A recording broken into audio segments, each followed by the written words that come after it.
এই হাদিসে রাসূল সাল্লাল্লাহু আলাইহি সাল্লাম ৭টি অপরাধের কথা বলছে, যে ৭টি অপরাধ আমাদেরকে ধ্বংস করে ছাড়বে। কয়টি অপরাধ? এই ৭ অপরাধের কথা জানবো। জানার পর যদি আমাদের মধ্যে অপরাধগুলা কেউ না করি, ভবিষ্যতে করব না, আর কারো মধ্যে এই অপরাধ থাকলে আমরা ছেড়ে দিব। বলেন ইনশাআল্লাহ।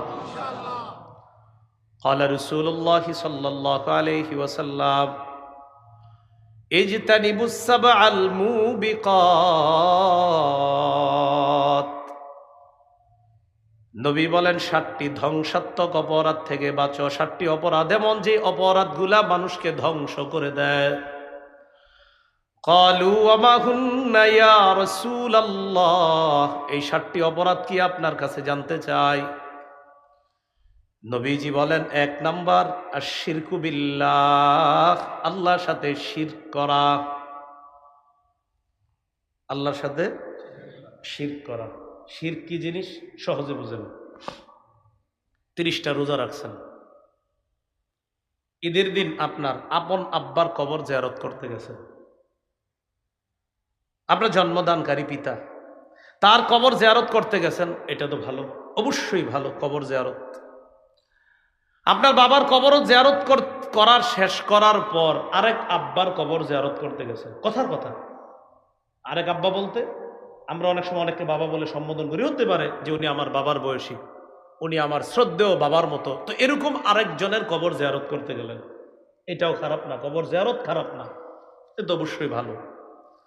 কিন্তু কবর জিয়ারত করতে গিয়ে আশেপাশে তাকাইলেন, তাকায় দেখলেন কেউ নাই, তখন ছোট্ট করে একটা সিজদা দিছেন কবরে। কি করছেন? কেউ দেখে নাই আপনারে, তো না দেখলে কি হয়েছে? কে দেখছে? যিনি আপনার রমজানের ৩০টা রোজার প্রতিদান দিতেন তিনি দেখে ফেলছে, অতএব শেষ, সব শেষ। সূরা জুমারের ৬৫ নম্বর আয়াতে আল্লাহ বলেন, আয়াতটা একটু মনে রাখবেন, সবাইকে আয়াতের দাওয়াতটা দিয়ে দিবেন। সূরা জুমার ৬৫, সূরা জুমার ৬৫। ওয়ালাকাদ উহিয়া ইলাইকা ওয়া ইলাল্লাযীনা মিন ক্বাবলিক লাইন আশরাকতা লায়াহবাতান্না আমালুকা ওয়া লাতাকুনান্না মিনাল খাসিরিন। নবী আপনার প্রতি, আপনার পূর্ববর্তীদের প্রতি এই মর্মে ওহী প্রেরণ করা হয়েছে, যদি আপনি শিরক করেন আপনার আমলনামা বরবাদ। যদি আপনি শিরক করেন, নবী যদি আপনি শিরক করেন, অবশ্যই অবশ্যই আপনার আমলনামা সব নষ্ট হয়ে যাবে। নবীদের আমলের শেষ নাই, আমাদের তো আমলই নাই। তো নবীকে আল্লাহ বলতেছে শিরক করলে সব বরবাদ। তাহলে কয়টি অপরাধ জানি আমাদেরকে ধ্বংস করে? ৭টি। ১ নাম্বার শিরক। ২ নাম্বার ওয়াসসিহরু, জাদু করা। এই এক মহামারী দেখা দিছে এখন। একটা ছেলে আরেকটা মেয়ের সাথে প্রেম করছে, তো বিয়ে হয় নাই, এখন এই মেয়ের জাদু টোনা কইরা তার বিয়ে বন্ধ করে রাখে। এই কাজ করবেন না, আপনার তাকদীরে নাই, তাই আপনি এই মেয়েকে পান নাই। আল্লাহ তো লিখে রাখছে কার সাথে কার বিয়ে হবে। আপনি কেন জোর করে আর পরে তাকে বিয়ে করতে চান? উল্টা তারে তো বিয়ে করেন না, তারেও জাদু করে নষ্ট করে দিতে চাচ্ছেন। তার পুরো পরিবারটাকে আপনি জাদুর মাধ্যমে পুরাই ধ্বংস করে দিতে চাচ্ছেন। এগুলো হারাম, এগুলা ঠিক না। যে ঘরে এই সমস্যা আছে, নিয়মিত সূরা বাকারা পড়বেন, নিয়মিত সূরা বাকারা পড়বেন। যদি একটু বড় সূরাটা, তো এর বড় এই জাতীয় ঝামেলা থাকলে, যদি দেখেন কোনো ঘরে জাদু টোনার আশঙ্কা আছে, মেয়েটার বিয়ে হচ্ছে না, আর আপনাদের মনে হচ্ছে কুফুর করছে, জাদু করছে, সূরা বাকারা পড়বেন। রাসূলুল্লাহ সাল্লাল্লাহু আলাইহি সাল্লাম বলেছেন, লা তাসতাতিউহাল বাতালা, সূরা বাকারার সাথে জাদুকররা, গণকরা মোকাবেলা করে পারে না।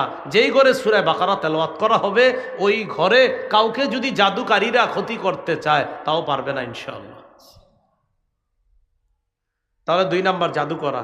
জাদু আমরা কাউকে করব না, আমাদেরকেও যেন কেউ জাদু করতে না পারে, তাই বলেন সবাই তাই। ফজরের পর ৩ বার কুল হু আল্লাহ, ৩ বার কুল আউযু বিরাব্বিল ফালাক, ৩ বার নাস। তাহলে ৩টা সূরা কয়বার করে? ৩ বার, ৯ বার পড়ব। পরে এই যে দেখেন শুধু সামনের দিকে এভাবে, আপনি ফু না দিলেও কিচ্ছু হবে না, বাকি ঘুমের সময় ফু দিবেন। ঘুমের আগে আমলটা যখন করবেন তখন হাতে ফু দিবেন, এইভাবে ফু দিয়ে এই সামনের অংশটা এইভাবে মুছে দিবেন, সামনের অংশ। তাহলে ফজরের পরে 3 বার কুল হু আল্লাহ, 3 বার ফালাক, 3 বার নাস। জোহরের পরে কুল হু আল্লাহ 1 বার, ফালাক 1 বার, নাস 1 বার। আসরের পরে কুল হু আল্লাহ 1 বার, ফালাক 1 বার, নাস 1 বার। মাগরিবের পরে কুল হু আল্লাহ 3 বার, ফালাক 3 বার, নাস 3 বার। এশার পরে কুল হু আল্লাহ 1 বার, ফালাক 1 বার, নাস 1 বার। বুঝে থাকলে একটু জ্ঞান খাটায় বলে দেন তো, ফজরের পরে কয়বার? মাগরিবের পরে কয়বার? আর বাকি 3 ওয়াক্তের পরে কয়বার? 1 বার। মাশাআল্লাহ। আল্লাহ মনে রেখে প্রতিদিন একদম কালকে ফজর থেকে একদিনও যেন না ভুল হয়, আমরা আমল করার চেষ্টা করবো ইনশাআল্লাহ। কয়টি অপরাধ ধ্বংস করে? 7টি। 1 নাম্বার শিরক, 2 নাম্বার জাদু, 3 নাম্বার ওয়াকাতলুন নাফসিল্লাতী হারামাল্লাহু ইল্লা বিল হক, অন্যায়ভাবে কাউকে হত্যা করা। নাসাইর বর্ণনায় আল্লাহ নবী বলেন, মান কাতালা উসফুরান আবাসা আজ্জা ইলাল্লাহি ইয়াউমাল কিয়ামাহ।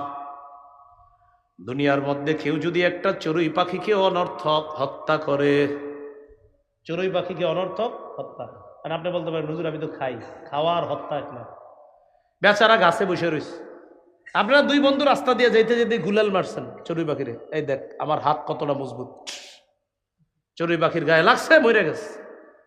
নবী বলেন কিয়ামতের ময়দানে ওই চড়ুই পাখি হত্যাকারীর বিরুদ্ধে মামলা করে বলবে, আল্লাহ এই ব্যক্তি কতালানি আবাসা, অনর্থক আমাকে হত্যা করেছে, ওয়ালাম ইয়াকতুলনি লিমান ফাআ, কোনো উপকারে আমাকে হত্যা করে নাই। মাবুদ যদি আমাকে হালাল পদ্ধতিতে জবাই করে খাইতো তাহলে ঠিক ছিল, কিন্তু এই ব্যক্তি আমাকে অনর্থক হত্যা করেছে, আমি বিচার চাই। চড়ুই পাখি, তাহলে মানুষ মারলে কি হবে? তাহলে হত্যা দুনিয়া বরবাদ, আখেরাত বরবাদ। 4 নাম্বারটা বলি, যদিও আপনাদের এলাকায় হয়তো এটা অপরিচিত, তারপরে বলি, কিন্তু ভবিষ্যতে কখনো হইলে আমরা এটাও বর্জন করবো, বলেন ইনশাআল্লাহ। বলবো 4 নাম্বারটা, ওয়া আকলুর রিবা, সুদ খাওয়া। জোরে দিকে এগুলা চিনে মানুষ কি বলে? 4 নাম্বার সুদ খাওয়া, এটা দুনিয়া বরবাদ করে, আখেরাত বরবাদ করে। যারা এই অপরাধে লিপ্ত আছে আমরা সবাই দোয়া করি আল্লাহ যেন তাদেরকে ফিরিয়ে আনেন। ভাই সুদ খায়েন না, ফিরে আসেন। সুদের ভয়াবহতা অনেক বেশি, আল্লাহ হেফাজত করেন। সুদ লেখা, আমার নামটা পাশে লেখা একটা সার্চ দিবেন, লম্বা বয়ান আছে সুদের, লম্বা বয়ান আছে সুদ সম্পর্কে, 16টা ভয়াবহতা সুদের। এক বয়ানে 12টা, আরেক বয়ানে বলছি 16টা। তো 16টা যেখানে বলছি ওইটাই শুনেন, ওইটা বিস্তারিত আলোচনা। এগুলো আপনার 4 নাম্বার। 5 নাম্বার, ওয়া আকলু মালিল ইয়াতীম, এতিমের সম্পদ অন্যায়ভাবে ভক্ষণ করা। বড় ভাই মারা গেছে, যাওয়ার পর তার 3টা সন্তান এতিম। এবার চাচা চিন্তা করে কলমের খোসায় কিভাবে তাদের জমিগুলা নেওয়া যায়। ও আকলু মালিল ইয়াতীম, এতিমের সম্পদ অন্যায়ভাবে ভক্ষণ করা। আল্লাহ বলেন, ইন্নাল্লাযীনা ইয়াকুলুনা আমওয়ালাল ইয়াতামা যুলমা ইন্নামা ইয়াকুলুনা ফি বুতুনিহিম নারা ওয়া সায়াসলাউনা সাঈরা। যারা এতিমের সম্পদ অন্যায়ভাবে পেটে ঢুকায়, তারা পেটে আগুন ঢুকায়, আগুন। যারা এতিমের সম্পদ খায় তারা আগুন খায়। আমি এক অংশ, বাকি অংশ আপনারা। এতিমের সম্পদ যারা খায় তারা কি খায়? এতিমের সম্পদ যারা খায় তারা কি খায়? আগুন খায়। ওয়াসায়াসলাউনা সাঈরা, পরকালে এরা প্রজ্বলিত আগুনে প্রবেশ করবে, জাহান্নামে প্রবেশ করবে। আল্লাহ আমাদেরকে হেফাজত করেন। 6 নাম্বার, ওয়াত্তাওয়াল্লি ইয়াউমাজ যাহফি, জিহাদের ময়দান থেকে পলায়ন করা। আল্লাহ যদি কখনো জিহাদের সুযোগ দেয়, ইনশাআল্লাহ আমরা স্বতঃস্ফূর্ত অংশগ্রহণ করব, পলায়ন করব না। নিয়ত আছে নি? ইনশাআল্লাহর আওয়াজ আসতে হইছে। তাহলে একটা হাদিস শোনাই, তাহলে আওয়াজটা বাড়বে। ক্বালা রাসূলুল্লাহ সাল্লাল্লাহু আলাইহি ওয়াসাল্লাম, মান মাতা ওয়া লাম ইউজাহিদ আও লাম ইউহাদ্দিস ফি নাফসিহি মাতা আলা শু'বাতিন মিনান নিফাক। যে ব্যক্তি মারা যায় কিন্তু জিহাদ করলো না, অথবা জিহাদের সংকল্প রাখলো না, যে ব্যক্তি মারা যায় জিহাদ করলো না অথবা জিহাদের সংকল্প রাখলো না, সে নেফাকি মৃত্যুবরণ করবে। কি মৃত্যুবরণ? মুনাফিকি মৃত্যুবরণ। জিহাদের নিয়ত থাকতে হবে। জিহাদ মানি, বলেন সবাই জিহাদ মানি সন্ত্রাস নির্মূল করা। বলেন জিহাদ মানি সন্ত্রাস নির্মূল করা। জিহাদ আর সন্ত্রাস সম্পূর্ণ আলাদা। সন্ত্রাস অপবিত্র, জিহাদ পবিত্র। এবার আপনারা বলবেন জিহাদ আর সন্ত্রাস সম্পূর্ণ আলাদা, জিহাদ পবিত্র, সন্ত্রাস অপবিত্র। এই কথাগুলা বেশি বেশি বলে বুঝাতে হবে সবাইকে। তাহলে 6 নাম্বার, জিহাদের ময়দান থেকে পলায়ন করা এটা অপরাধ। 7 নাম্বার, ওয়াকসফুল মুহসানাতিল মুমিনাতিল গাফিলাত, সতীসাদী মুমিন নারীর উপর মিথ্যা অপবাদ দেওয়া। সতীসাদী মুমিন নারীর উপর মিথ্যা অপবাদ। পুকুরের পশ্চিম পারের আব্দুর রহিমের কন্যার বিয়ে ঠিক হয়েছে। তো সাধারণত আমাদের এলাকাগুলার কিছু এলাকায় এরকম বদভ্যাস আছে, একজনের মেয়ের বিয়ে ভালো জায়গায় ঠিক হওয়া, পাশের জন সহ্য করে না, যে হ্যাঁ এত ভালো জায়গায় বিয়ে হইব কেন। বর পক্ষের বাবার ফোন নাম্বার নিয়ে ফোন দেয়, মেয়ের সব কিছু জানছেন? কি শুনলাম বিয়ে, হ্যাঁ আগামী শুক্রবারই তো বিয়ে। তো সব জানছেন নি? জি জানছি তো, মেয়ে এই এই পড়াশোনায়। আর কিছু বলে নাই? কয় না। আর অন্য কিছু বলে নাই? কয় না। কোনো সমস্যার কথা বলে নাই? কয় না। তো ঠিক আছে রাখি। হ্যাঁ কিন্তু কিছু কয় নাই, কারণ সমস্যা তো নাই মেয়ের।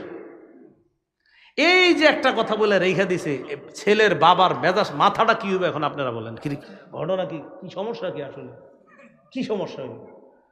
এই যে আপনি মুমিন একটা মেয়ের উপর একটা অপবাদ লাগাইয়া দিলেন, তাও অপবাদ সুন্দর মতো দিতে পারেন নাই, শুধু শুধু একটা সন্দেহ ঢুকিয়ে দিলেন। আল্লাহর কাছে জবাব দেওয়ার জন্য রেডি থাকেন। দুনিয়াও নষ্ট করতেছেন, আর দুনিয়াতে আল্লাহ আপনারা ছাড়বে না, মনে রাখবেন, পরকালও বরবাদ।